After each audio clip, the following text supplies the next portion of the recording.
then they're rebel. Then he puts them on earth. And then he forgives them immediately.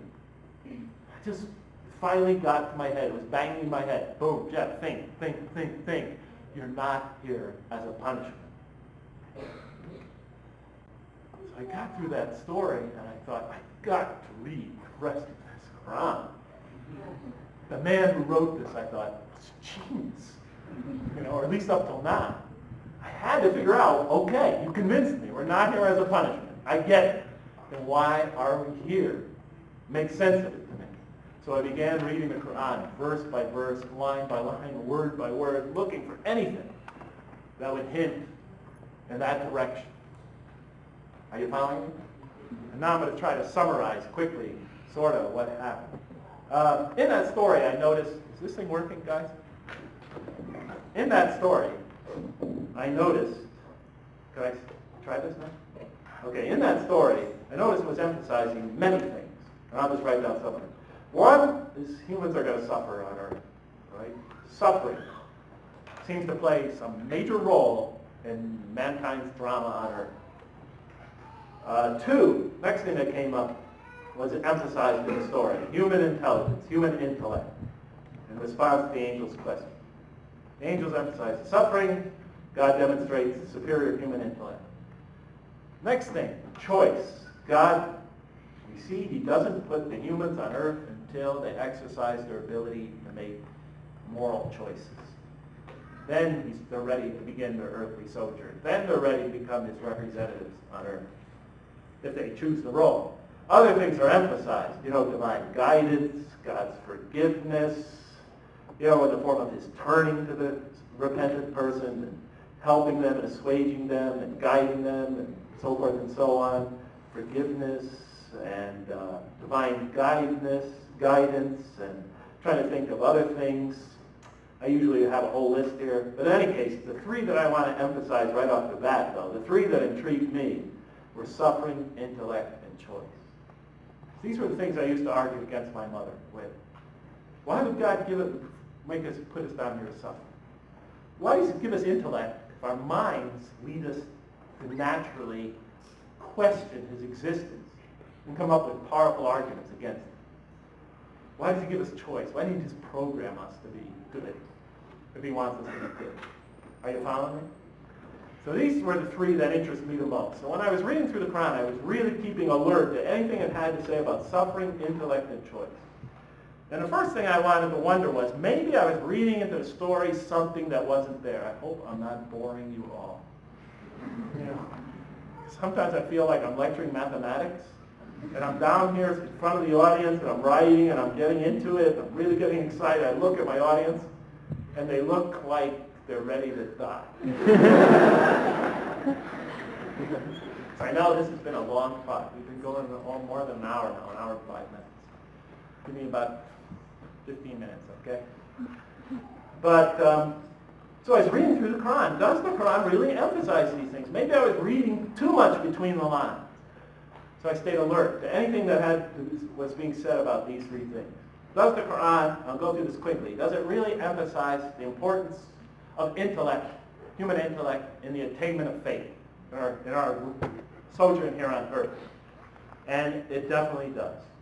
The rational and didactic tone of the Quran is one of its most salient features. Time and time again, or Orientalists even, who had a chip on their shoulder when it came to Islam, back in the days of early Orientalism, would point out that the Quran puts too much stress, they thought, on reason, the use of reason, and the importance of reason.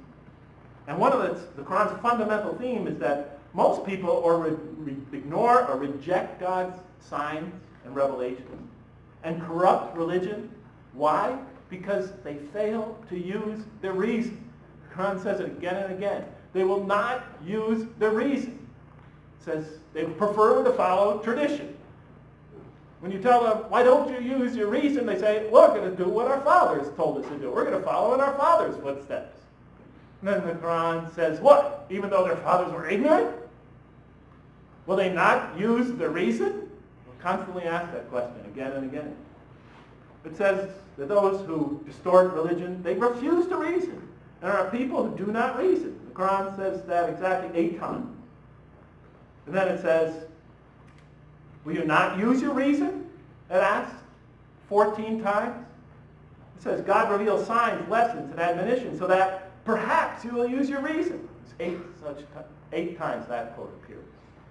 It says in the Quran, from its viewpoint, reason and faith are allies. One helps the other. Reason and faith are allies, just as illogic and false belief are from the standpoint of the Quran. It says those who benefit most from the Quran. Here's how it describes those who benefit most from the Quran. And there's a lot to be read in how an author describes things. Those who benefit most from the Quran are persons of insight, 16 such descriptions. Firmly rooted in knowledge, 8. Use your reason, 10. Stand on clear evidence and prove, 7. You notice? Saying that, the people that are, get guided most by this scripture are using their reason, right? Are intelligent, are reflective. They ponder. While those who are opposed to revelation are, look at these descriptions, deluded, and 9 such descriptions, and manifest error and obvious error, 28 such descriptions, ignorant, 15, foolish, 3, have no understanding, 9, only follow surmise and conjecture, 9, and blindly adhere to tradition. Now, for those of you in the Muslim community, that describes most of our leadership. Sorry to say. Well, that's too harsh, I'm sorry. But sometimes it's true. In an almost Socratic style, the Quran repeatedly quizzes the reader and calls into question his or her assumptions. Again and again it asks, what do you think? It begins 18 questions with those 3 words. What do you think? Have you considered? 17 such questions begin that way. Do you suppose? 7. Sounds like a philosopher. Do you suppose? Do they not ponder? Do you think at all? 18 such questions. The message is clear from the standpoint of the Quran. To gain truer faith, we need to free ourselves from inherited notions and examine our beliefs rationally. Always have that responsibility. I could go on and on about this, but I think you get the point. The Quran, I believe, really does a tremendous emphasis on reason in the attainment of faith. What about choice? I'll just read you a few verses very quickly because you guys look like you could use some Gatorade. It says, let there be no compulsion in religion. The right way is henceforth clearly distinct from error. Faith must be voluntary. It has to be a choice. It says, had God willed, he could have indeed guided all of you. I thought, why didn't you? Why didn't you just make us clones of one another, spiritual clones, rightly guided? Do not the believers know that had God willed, he could have guided all mankind? Why not? I thought. If God had willed, if we had willed, he could have given every soul its guidance. Give it to me.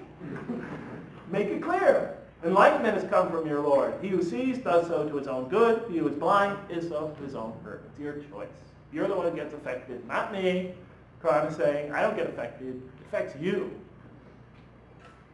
You can't hurt me in the least. I will tell you, you're only destroying yourselves. And whoever is guided is only to his own gain. If any stray, say, I am only a warner. Another verse has the prophet say, I am not a warden over you. That's not my job. We have revealed to you the book with the truth for mankind. He who lets himself be guided does so to his own good. He who goes astray does so to his own hurt. Time and time again, it's up to you. It has to come from you. This is your choice. Nobody's going to make it for you. And many such verses, like this one. If it had been your Lord's wish, they all would have believed, all who are on earth. Will you then compel people against their will to believe? And obviously rejecting tone. No. The object of the game is not to force people to believe.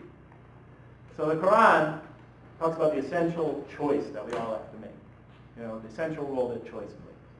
Does it emphasize suffering? Now, suffering is the big one, right? That is the one dilemma for every faith on earth.